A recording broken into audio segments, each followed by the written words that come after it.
Okay, hello everyone. I'm going to get started with our webinar today. So today we're going to talk about medical school timeline and the impact of the coronavirus outbreak. So as we're going along, feel free to type in your questions and we'll have a Q&A session at the end and I'll answer them as I go along as well. But thank you guys so much for coming. So my name is Lindsay. I am a college and medical school counselor and tutor at MoonPrep. And MoonPrep is a small team of college and medical school counselors. We really focus on the narrative form of writing is kind of our specialty, but we help students with every single form of the application from start to finish, from picking out what schools to apply to helping them build up their resume, finding those extracurricular activities, volunteering, shadowing, all that kind of fun stuff, as well as, focusing on the narrative form of writing for that personal statement, which tends to give students a lot of problems. But for the most part today, we are going to talk about med school and how you guys can, apply to, or how you can be affected by the coronavirus during this time. So we're going to go into that pretty heavily. And so I've been really talking to a lot of deans of admission here today, the last couple of days, to really make sure that we give you guys, the most information possible. And I think you guys will hopefully really learn a lot today. And like I said, as we're going along, if you have any questions, make sure to chat me and we can go over those as well. Okay. Let's get started. So as I said kind of before, we're going to go over application types, timelines for both MD and DO, kind of how you can prepare to apply, and then really how those effects are going to be on all types of medical students. All right, so let's get started. So first, it is a little bit confusing because we do have different medical applications, kind of similar to when you're applying to undergraduate school.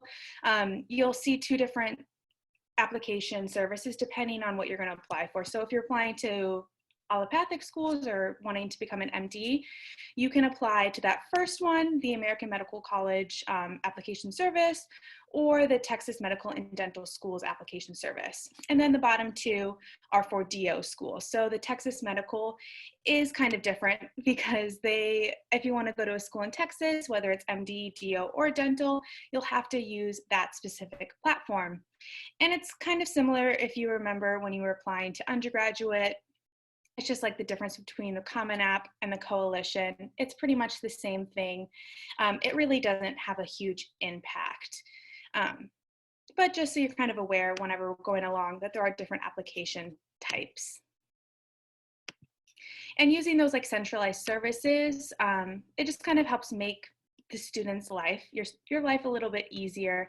And it can help increase the number of places you can apply without having to, manually do the information each time.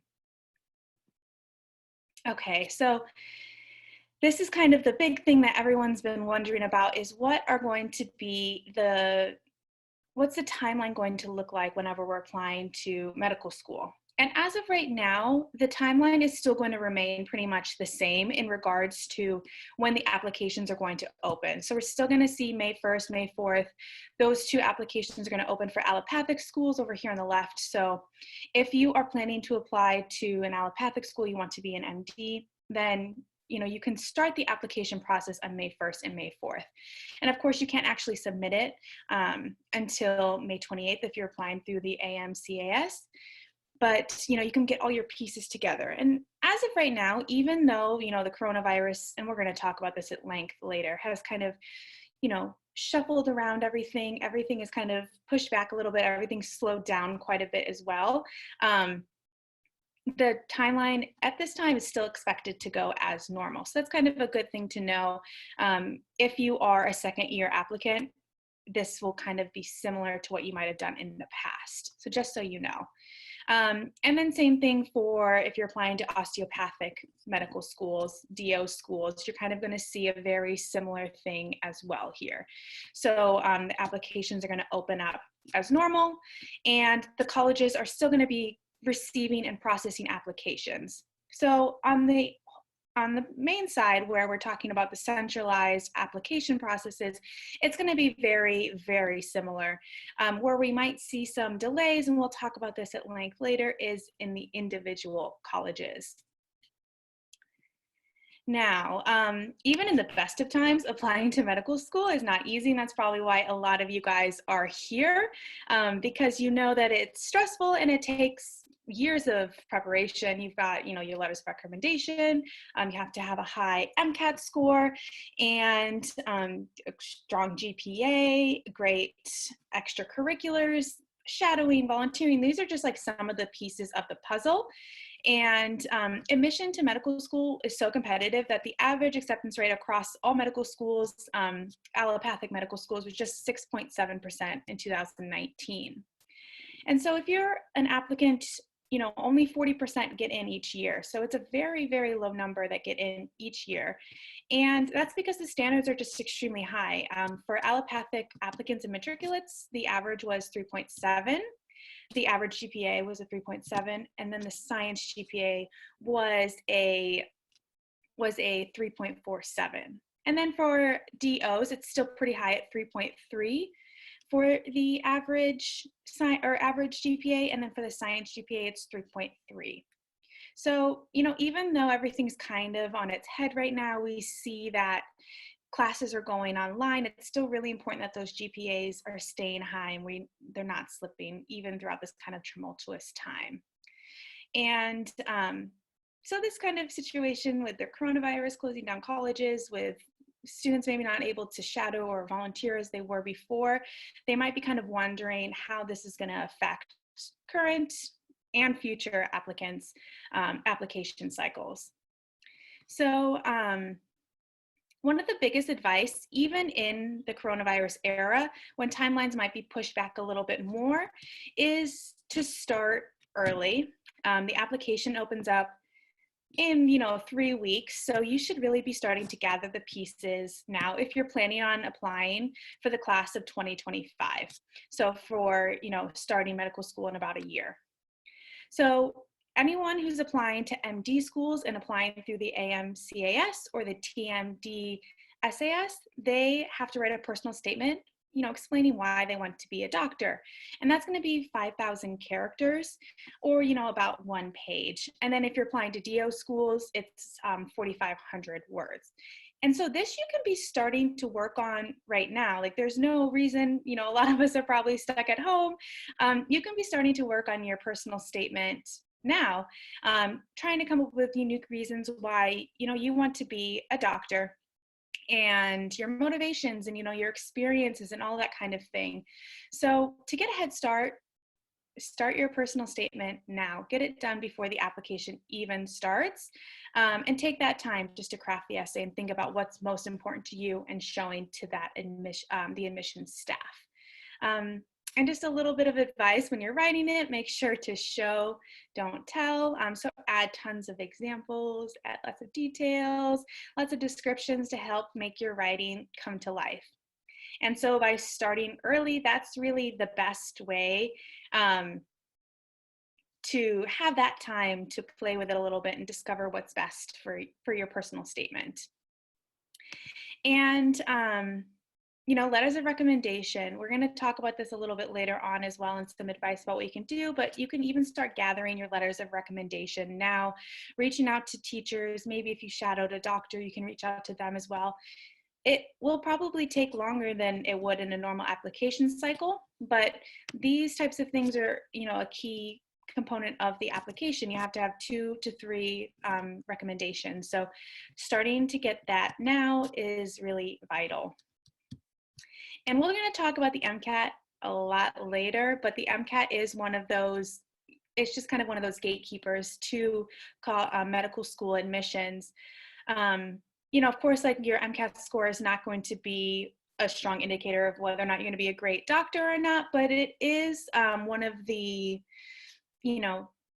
biggest factors for the reason why you might get rejected from a school if your MCAT is too low. That's one of the first things that colleges look at, your MCAT and your GPA. Those are kind of the baselines of what they look at first, and then they might dive deeper into your application.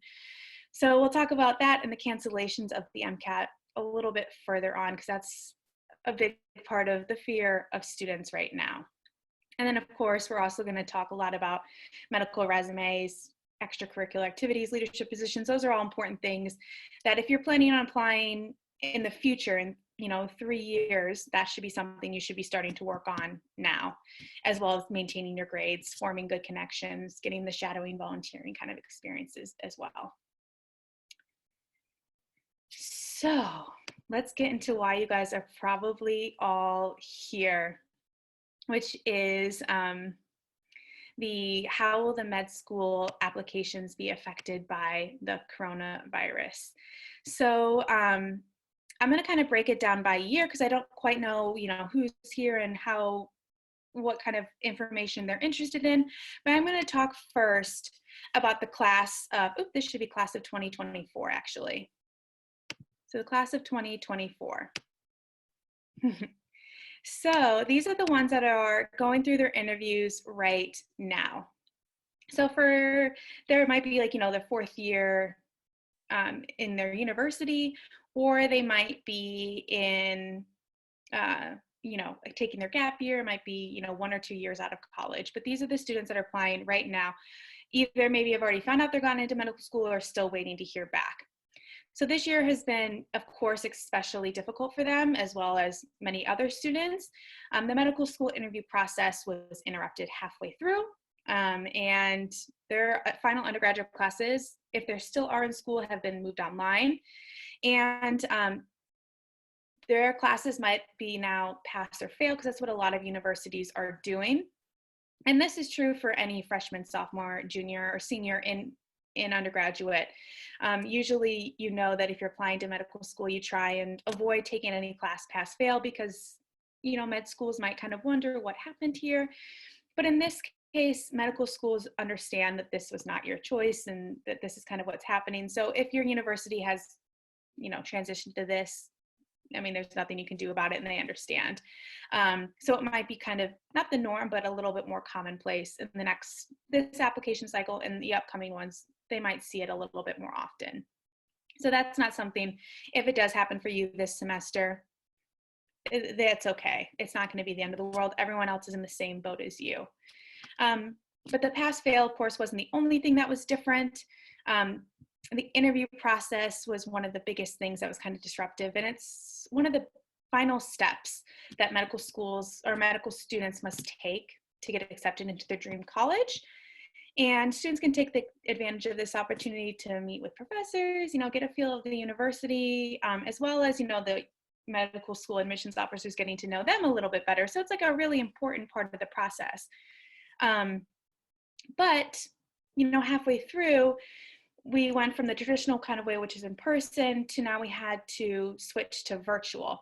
So when all domestic travel was shut down, coronavirus is super contagious, there was nothing they could really do. So in the final weeks, colleges had to switch to virtual format.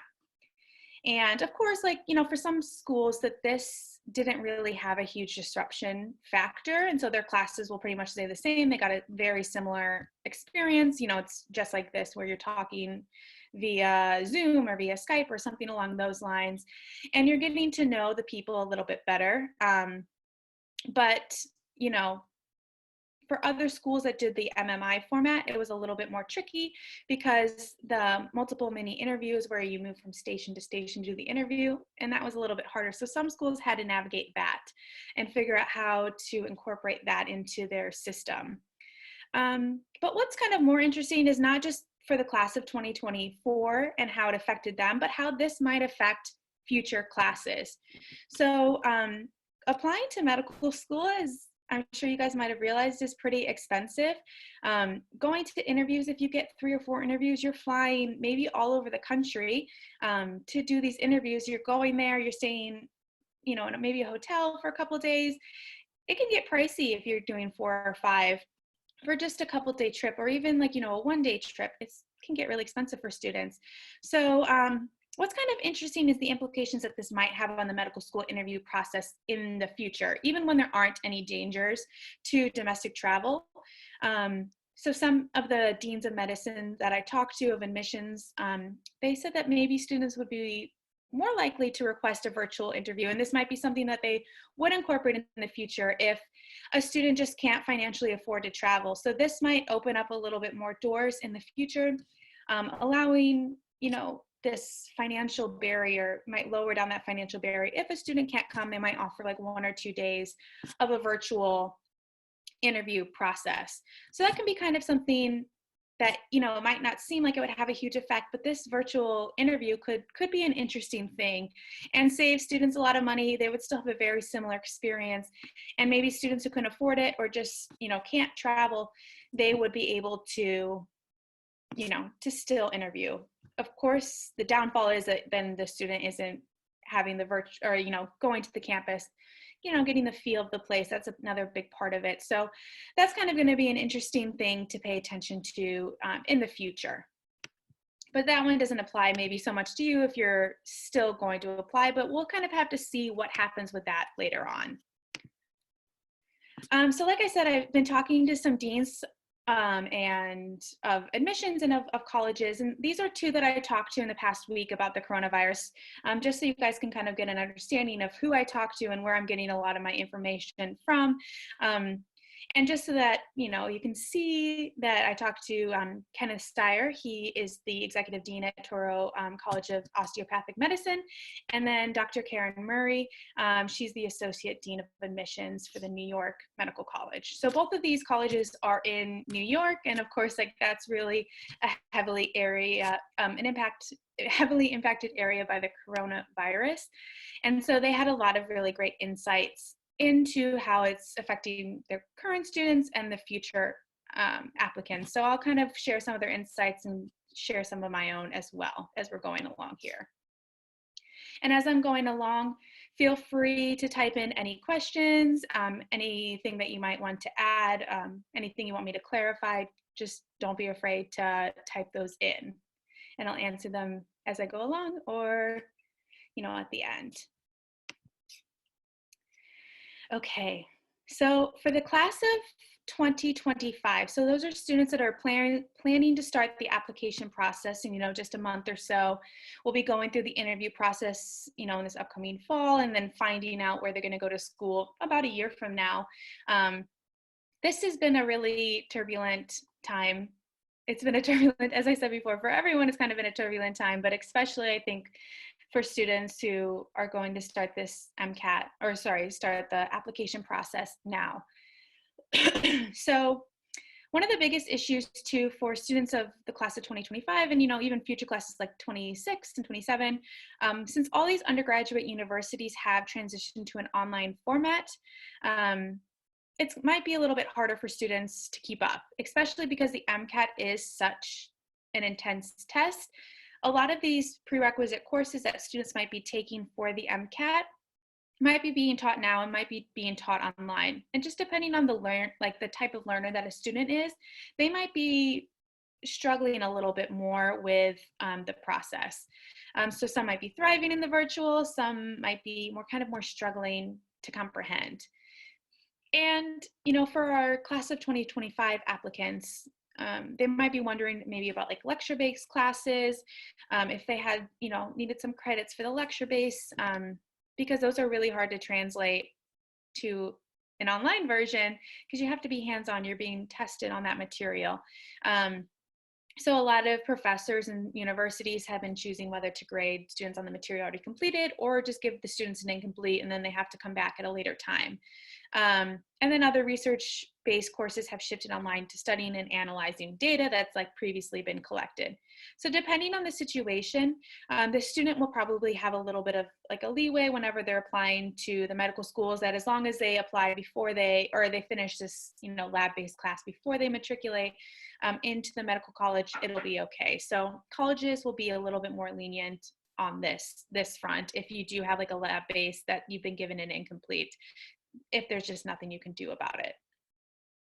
But like I said before, with the prerequisite classes that are required for taking the MCAT, this move to virtual learning can be especially harmful.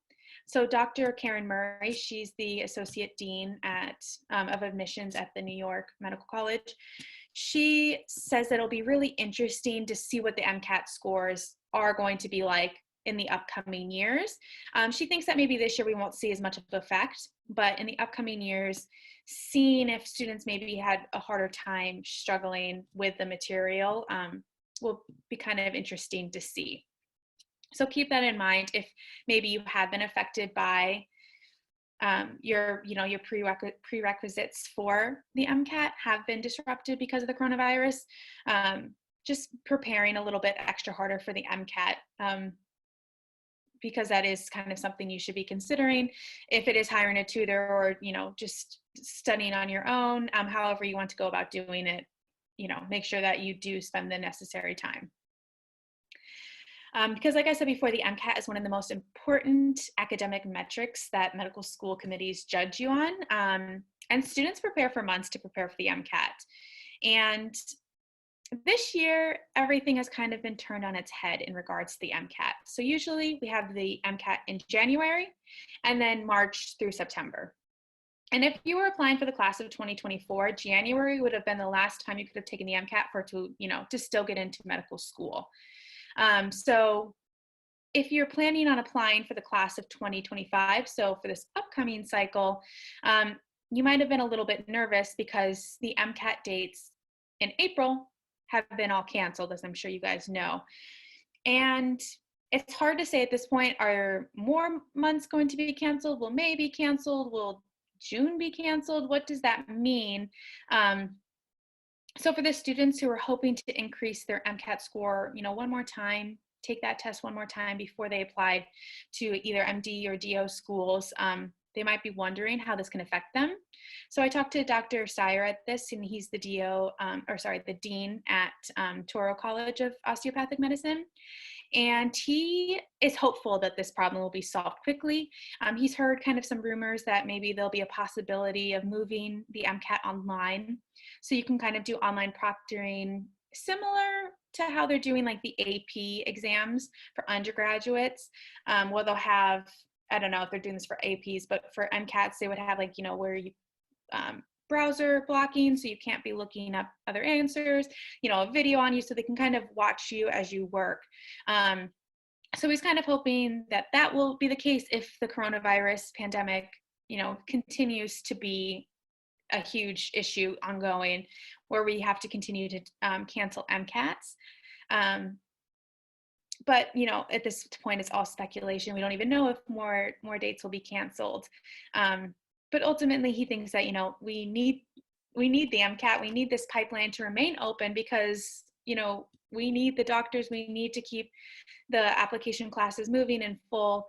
So they'll find a solution, whether or not it's adding maybe a couple more dates. Like I said before, it runs through March through September. So maybe they'll have some extra dates in October or November, or even some in December, kind of just depending on how long it goes. And then those could all be considered for the upcoming cycle. And if you want to be applying for the class of 2025. So it just kind of depends on the students and, what happens in the future. I think that they're still waiting to see exactly what happens, but it will be kind of interesting to see how this will affect it in the future. And one of the biggest things is I've kind of already talked about how the timeline for the applications opening is going to remain the same, but where it might be a little bit different, and both of the deans that I talked to mentioned this, that they believe that the timeline for their own individual schools will be pushed back a little bit, with more students taking the MCAT later in this season. So that might mean that they won't make their decisions as quickly, that, students, they'll still send out, interview requests, but, the process might move a little bit slower. They might accept applications later on as well, though accept like a later MCAT date. It's really hard to say right now. They didn't quite have any answers yet either, just because it's so far in advance. But, if you are a student who's planning on applying for this upcoming cycle, you should still be getting all of those pieces together that I talked about before. So asking your teachers for letters of recommendation, writing that personal statement, starting to fill out the application, because you still have to write, about your extracurricular activities, very similar to the Common App and the Coalition app. You have to have your medical resume and, all those kind of pieces. You can still be gathering them. And I really can't stress enough that it's really important to start this early. So there was a study that was done in 2017 that of the 50% of the 50% of the applicants applied before August. And those 50 applicants, just half the applicants were given almost all of the interview spots. They're given 75% of the interview spots.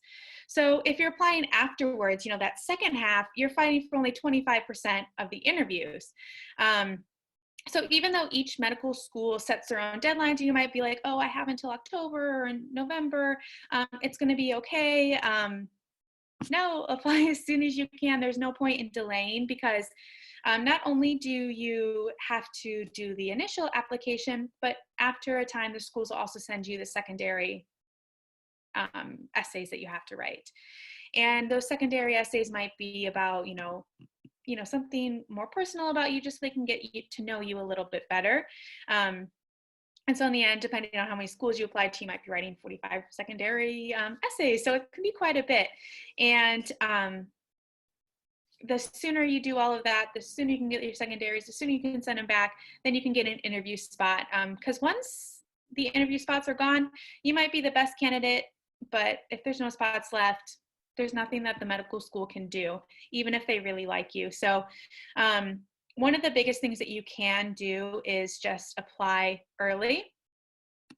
And for each of the application platforms, you have to, the application gets approved by whichever accreditation source you're going through, whichever application you're going through.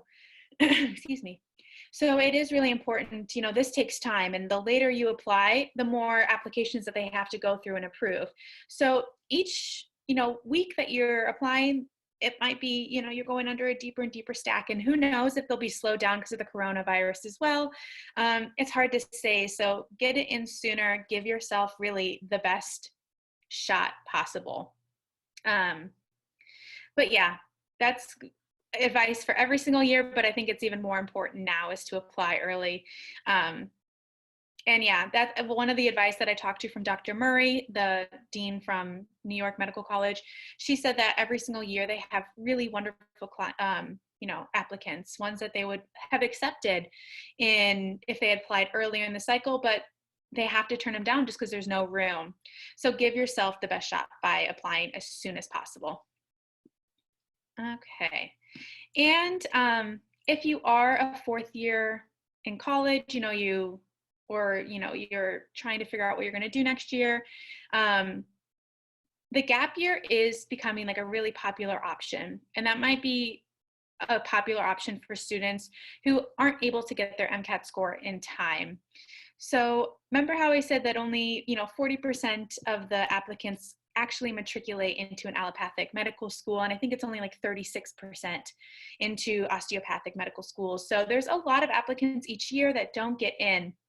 And so these denied applicants, a lot of the times they'll take a gap year and they'll come back, the following year. They'll gain clinical experience, they'll volunteer, they'll shadow, they'll gain leadership positions. Maybe they'll take a few extra classes to help boost up their science GPA, or they'll take the MCAT again. So the gap year has become really a norm, and we see a lot of students that we work with that have taken a gap year or are planning on taking a gap year, because it's also a nice time to take a little bit of a breather in between undergraduate and medical school, because you've been working really hard for many years, and you will be working hard for many years in the future as well. So this is just a really great way for students to learn a little bit as well in the field. But yeah, so we might see the second year applicants kind of having a bit of an advantage this year, because they already have their MCATs, their letters of recommendation. They're not kind of struggling to get everything together for the first time. They might already have their scores. So maybe we'll see them have an advantage this year. It's hard to say. Okay. So I think that's about it for our current year applicants. Let me look at our fourth year medical students. So this probably won't affect anyone here. So I'll kind of go through this kind of quickly, but we're seeing a lot of students, especially in New York, kind of get pushed further ahead. So if you're on track to graduate June 1st, some schools are trying to get their students out there on the front line just a little bit quicker. And it just kind of depends on the schools. The deans that I talked to said that it's kind of a logistical, you know, troubles to get everyone through there. They're working on it, but it's unclear about, insurance and malpractice insurance and all that kind of thing, if it's even like legally allowed. So if you're wondering if fourth years, if they're going to try and push those fourth year medical students out into the medical field a little bit quicker, the answer is, maybe. It's difficult because you still have to make sure that all their requirements are complete. You just don't want to push out doctors because you think it's the right thing to do. You want to make sure that they're fully trained. So that's also something kind of to think about here. And something that I think will be kind of interesting to think about will there be more applicants in the future, or will there be less? So applying to medical school can be a really huge financial burden. And under normal circumstances, a medical student usually has to budget $5,000 to $10,000 for tests, application fees, interview costs. It's not cheap. The average allopathic student applies to 17 MD schools, allopathic schools, and then I think the osteopathic is 9. So each application might cost between $50 to $100+. It gets expensive just to apply, and the MCAT costs $300 to take it. So it's not a cheap process. There's a lot of financial barriers. And then with just like the fears of the recession, unemployment at an all-time high, it's kind of going to be, I think, a lot of financial logistics that need to be figured out by students and their parents to see if it's even like a logistical option this year. And that was kind of something that Dr. Murray mentioned as well. And she thought that actually for this year, that for students who are on the wait list, so if you know anyone's who's on a wait list at a college, it might actually be a good thing for them, because students probably attended less interviews this year because of the coronavirus. And some students who were on a wait list might then have a better chance, just because there was fewer applicants considered in that cycle if people turned down the interviews. So that could be some good news for some people because of the coronavirus. But, in general, I think that we won't see a huge rise in applicants this upcoming year. We also won't see a huge decrease because we have those second year applicants, the ones who didn't get in last year, who took a gap year. They'll probably be reapplying for this, upcoming cycle again. And they'll be just as, prepared to take on these spots. And maybe in the future, we'll see like an increase. Like I said before, we have a huge shortage of doctors. So maybe this will kind of be the push that we need to get more doctors and more physicians out there, so that we're ready to fight a pandemic if it ever happens again. Kind of like, people see, kind of romanticize it, and they see and want to like live out their Grey's Anatomy fantasy or something like that. It might turn them on to the career of a doctor that they might not have known. And, we might see in, the next 5-10 years, even more applicants to medical school, and hopefully more medical schools opening up to accommodate those more applicants. So we already have a ton of applicants. When I talked to those deans, Dr. Steyer, he said for advice for students who are applying to this upcoming cycle, the class of 2025, is basically, of course, stay healthy, but also to keep doing what you're doing beforehand as much as possible. So trying to stay current in the medical news and pay attention to what health professionals are saying. So keeping up on like the coronavirus briefings when the medical professionals come on and, give the updates on what's going on, just making sure that you're staying current on all that knowledge. And there might be slight delays because of the pandemic, but just, be patient and stick with it, because nothing good will really ever come without waiting. So that's kind of the best advice you can have, is to, keep acting and, start gathering the pieces of the application, even if it kind of seems impossible. Let's see. So that's all I have for my presentation, but I can answer some questions. If you guys have any questions, you can type them in the chat or in the question and answer. And I see that I already have a couple that have come in. So I'll answer those. And then as more come in, I can answer those as well. So this one is, should I still be studying for the MCAT even though it got canceled?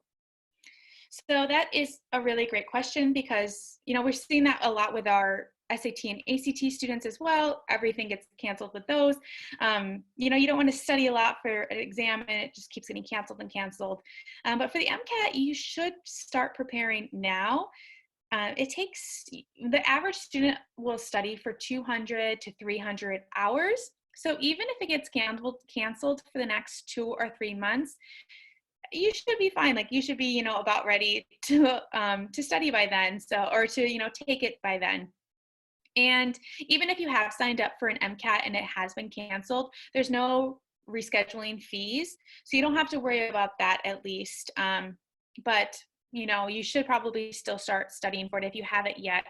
It's kind of the ideal time, especially if you're quarantined. If you have a lot of extra time on your hands, spend it, studying for the MCAT, at least, 10 to 20 hours a week.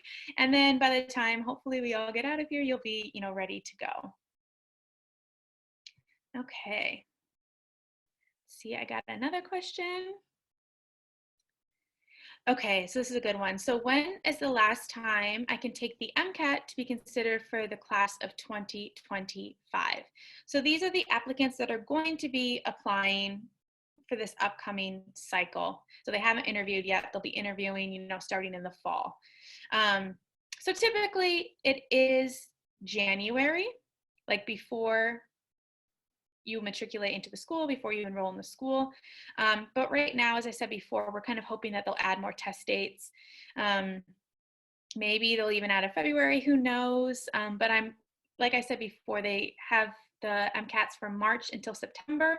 And since, the last test date in March was canceled and all of April was canceled, it's kind of dicey on what will happen in general. So hopefully we see that the MCAT, they add more test dates and then the MCAT won't be as much of a problem in the future. Okay. See, I got one more question. If you have any more questions, go ahead and put them in the chat and then I can answer them for you. Okay, so this is another really great question. So what can pre-med students be doing during this time? Okay, so this is something that a lot of our students that we're working with at Moon Prep have really been questioning as well, because you obviously can't be really on the front lines, but there are still ways that you as a pre-med student can be helping, or if you're in your gap year as well. So you can be still finding ways to volunteer. Like I said, maybe not in the front lines, but you can maybe be helping like on the administrative side of a healthcare facility, or delivering meals to seniors who need it, or helping to make masks, or anything along those lines where you can still be making a small difference in your community. Whatever you can be doing, just be trying to get out there and doing it as much as you feel comfortable to. If you're high risk and you don't feel comfortable going outside, that's fine. You can still make a difference within your own house if it is making masks, or even tutoring online. A lot of parents are stuck at home with their kids all day and they're homeschooling them or trying to homeschool them, as well as working full time, and it's a lot on their plate. So you could start, a tutoring business, or not a business, tutoring, volunteering, and, teaching via Zoom or via Skype or whatever, virtually.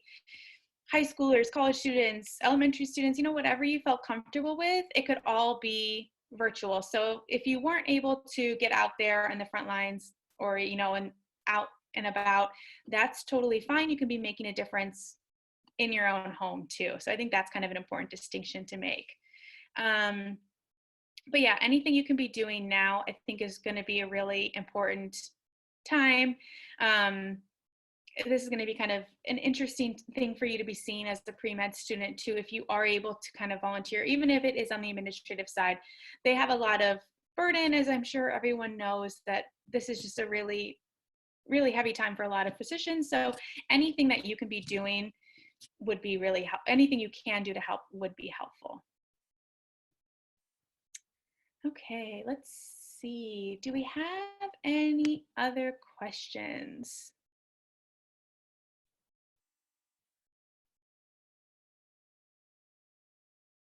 So I can wait a couple minutes and until if you guys think of anything else. But until then, I can bring up my email, at least you guys can see it. So like I said before, I'm Lindsay, and you can email me at lindsay@moonprep.com, or you can visit our website, which is moonprep.com. And we also offer a free consultation call. You can schedule it right here. And you can also find it on our website. It's at moonprep.com/contact. You'll be able to find the contact sign up sheet there, where you can, sign up for a one-on-one call with our counselors.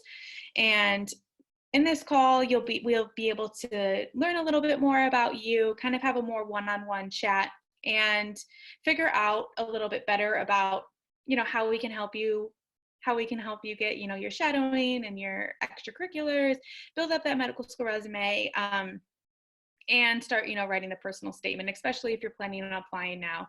So we can give you a little bit more one-on-one advice there and learn a little bit more about you. And then you can learn a little bit more about how we can help you as well. Let's see. Now, I think that's all. And if no one has any more questions, if you guys do think of anything else, just feel free to email me. You can either email, the hello@moonprep, or my email right here. But, oh, I think I have one more question. Let's see. Okay, so is there any medical school that has decided to waive the MCAT for this year? So I was looking into this quite a bit, and as of yet, no medical school has decided to waive the MCAT for this year, for both, the upcoming cycle, the 2020 class of 2025 cycle. So I think that this could be something that might happen in the future. And I did talk to both of the deans about this, because I was wondering if this would be the case, if the medical schools would, understand that students, just weren't able to get into the exams. But as of right now, there is no medical school that I know of that is planning on waiving the MCAT for this year. And I also asked both of those deans that I've been mentioning if they were, going to have maybe lower standards for the MCAT scores. And they said that it likely wasn't going to be a big issue for them. Dr. Steyer, of course, kind of reiterated the fact that the MCAT isn't going to be an indicator of what kind of doctor you are. And it's like really important, it's just one of the tests that you have to take, just an academic barrier you have to take. And, it's part of the holistic process. So they will take into consideration maybe a lower MCAT score if you've got other, great extracurriculars, great leadership, great shadowing experiences, clinical research experience. It's just one piece of the puzzle, really. And so, if your MCAT score is a little bit lower than average, it maybe is not something to be too stressed out about, but, still be, you want to have at least within the range, of course. But as of right now, no MCAT will be waived. It might happen depending on how many more test dates get canceled, but I'm kind of, doubting it because there are, like I said before, so many second-year applicants who already have the MCAT scores that they need. There's so many applicants to choose from each year. Like I said before, only 40% get in, so there's plenty of applicants to go around. So I don't think that they'll waive it, but it could change. It could definitely change. Okay. So we have another question. So if I take the MCAT in September this year, will my score still be considered for this year's application cycle? So yes, if you're planning on applying, starting in the next couple weeks for that class of 2025, then yes, if you take the MCAT in September, the score will be still considered for this year's application cycle. But the thing to kind of think about is a lot of schools won't send you the secondary applications until they see that MCAT score.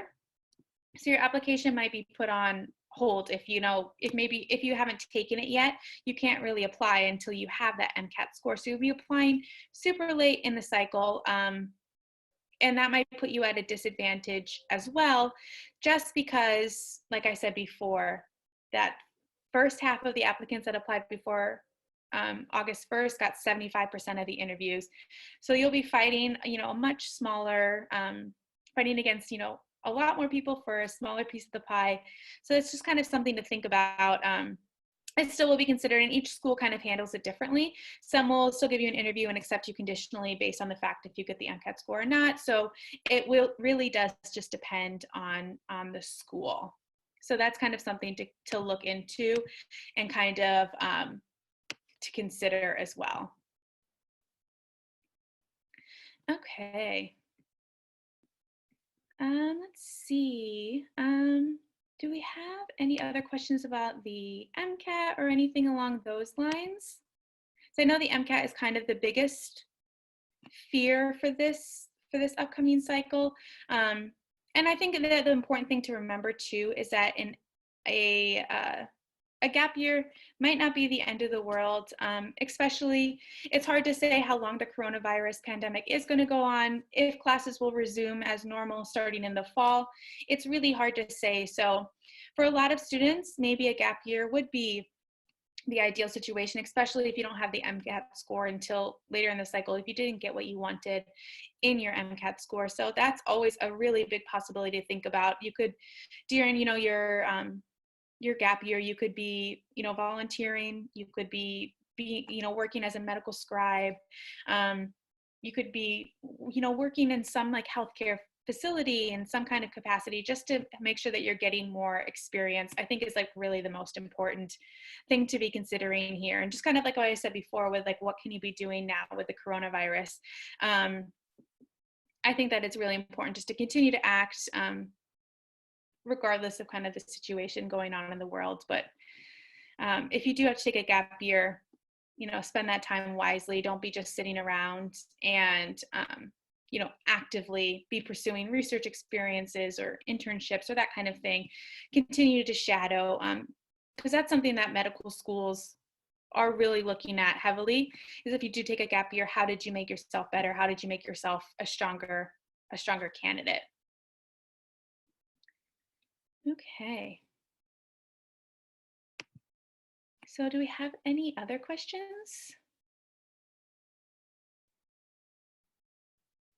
Let's see. If not, like I said before, you can definitely email me with any that come up. And yeah, I'll be available via email. You can schedule a one-on-one meeting with me as well. And we can kind of dive in a little bit more deeper. But yeah, until then, that's all I have for you guys today. We will have another webinar in about a month on, trying to remember what day it is now, on May 12th. It will be about scholarships. So if you're applying to medical school, if you're applying to undergraduate school, if you're somewhere in between, scholarships can still be a really great, you know, viable option for you. And this webinar will be hosted by Michaela, who's our scholarship expert. And so that one will be just a really great opportunity for you to learn and how to save money, especially in the coronavirus era. We definitely need to save some money. So join us on May 12th. It'll be the same time and with Michaela. And so you can sign up on our website or through our newsletter as well. Okay, well, if that is it for everyone, I will see you guys all next time. Thank you guys so much for coming, and have a great evening, and everyone stay safe. Bye guys.